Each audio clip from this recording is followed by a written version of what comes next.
The first triple header of the year has just concluded, and what a time, right? We went from boring ass nothing in Japan to exciting ass everything in Bahrain to today's race in Jeddah. We've had a bit of everything in this triple header, so let us recharge our batteries for a couple of weeks before F1 returns in Miami. While we wait, let us of course remember this race and see the winners and losers from this chaotic track. Dare I say, chat, this circuit is beautiful to watch and drive on because it is so high speed and intense, which of course allows for big, fat, juicy racing to happen. We of course remember Max and Charles dueling it out for the win in 2022 and seemingly the title until Ferrari shot themselves in the head and blamed everyone but themselves. We've had the race in 2023 where Max and Checo dueled it out for the win and seemingly the title until Checo shot himself in the head and blamed everyone but himself, although he may have been right. And of course, the batshit crazy race that was 2021 with Max and Lewis trying to kill each other again, Mazepin literally trying to kill himself, and Ocon having his podium taken away moments before the checkered flag.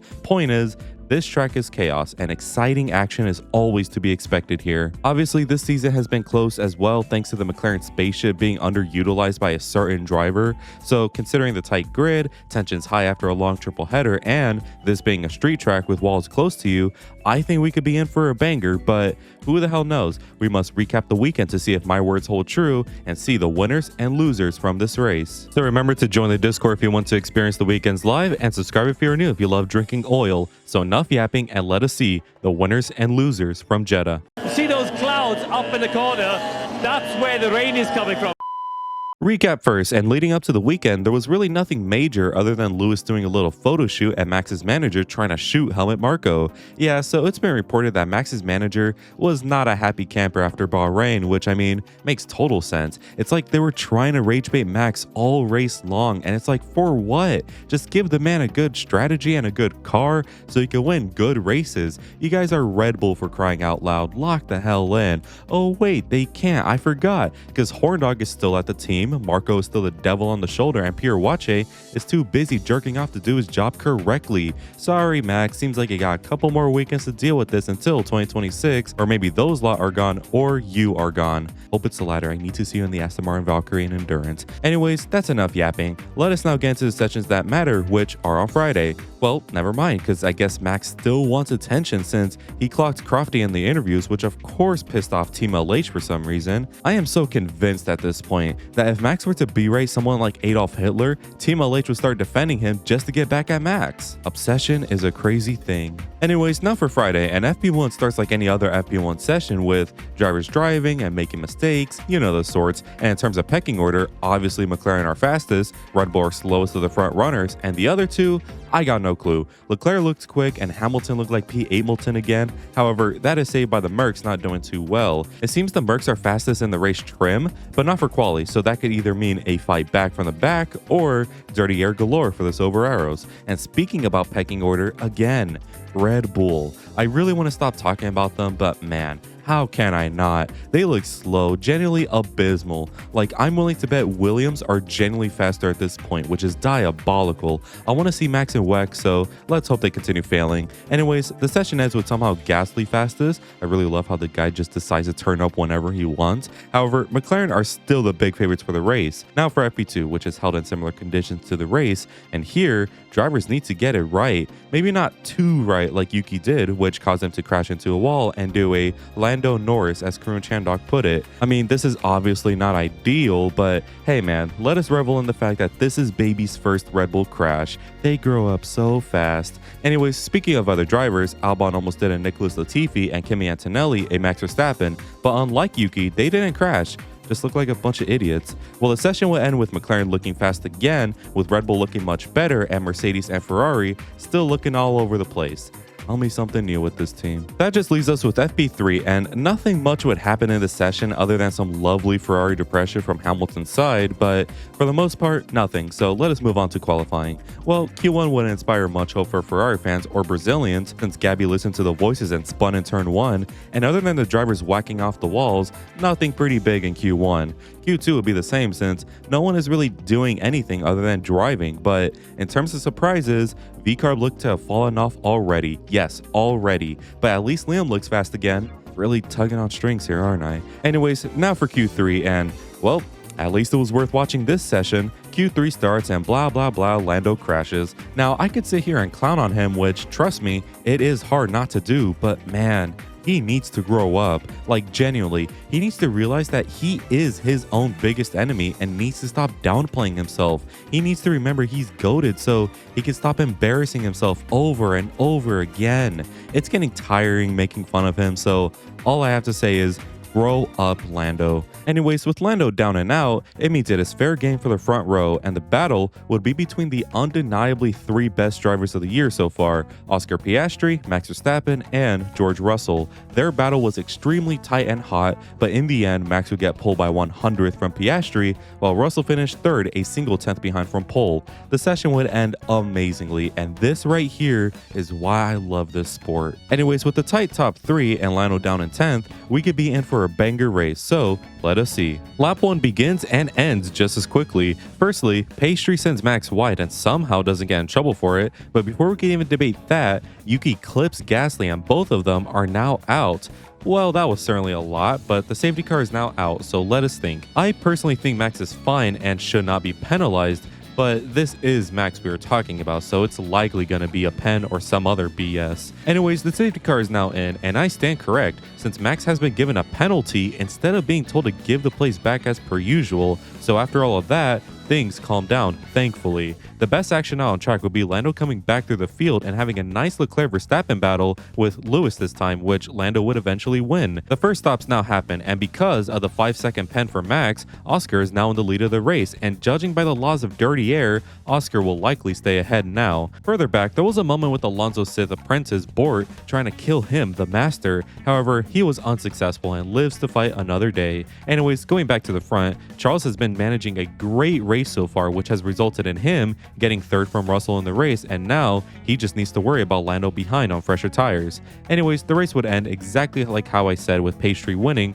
ahead of Verstappen and Leclerc. Overall, this was a great fun race and I enjoyed my time here. Alright bozos, now we have the winners and losers, and as always, losers first, and I have good old Sauber again. FP1 they were nowhere meaningful, FP2 the same, FP3 the same, quality the same, and the race the same. Story the last couple years for them, and the future too, since let us not forget the reports of Audi saying how they are not confident whatsoever in their engine or anything really. So if there are any Sauber fans, firstly, my condolences, and secondly, please go support another team. I get it, it is fun seeing a team go from 0 to 100 in a road to glory, but come on dude, the glory ain't ever coming back, so just put the Ferrari fan in the bag, bro. Next up is Esti Bestie, and while the race was better like usual for him, still, he is making way too many mistakes so far in this season, and it's especially bad when you know his teammate is a rookie. This season, Ocon has been great with good finishes, however, that does not tell the whole story. He does make mistakes more often than Ollie, which does hinder the team sometimes, like in quali this weekend.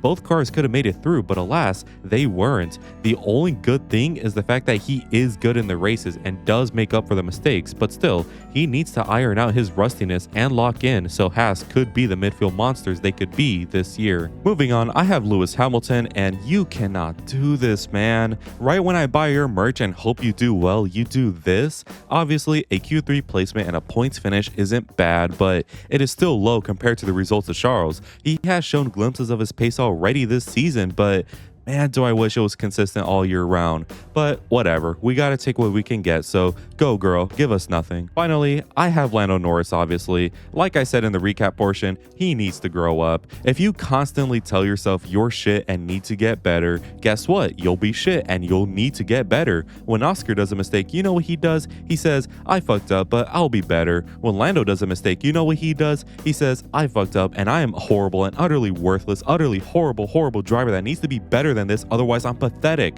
My guy, chill, man, please. I have no clue what he needs to do, but he just needs to grow up and see everyone does mistakes and it's okay. Unless he is Adam Warlock, he is not the perfect human. No one is, and he needs to stop overthinking and realize he is goated. Now for the winners and losers, and I start with Oscar Piastri. Piastri is a queen and a diva, since who told this man to cook the field like this? If it really weren't for Australia, ironically, Oscar would have already been the lead driver in the standings right now, and as it stands, he is 100% deserving of it. He has not put a foot wrong for the season and has not just been close to Lando, he is genuinely ahead at times and looks to be the better driver. Now, real Oscar connoisseurs know that it is inevitable that Oscar will start to slip up soon, but hey, maybe he won't this time around and could actually win the title first and not Lando.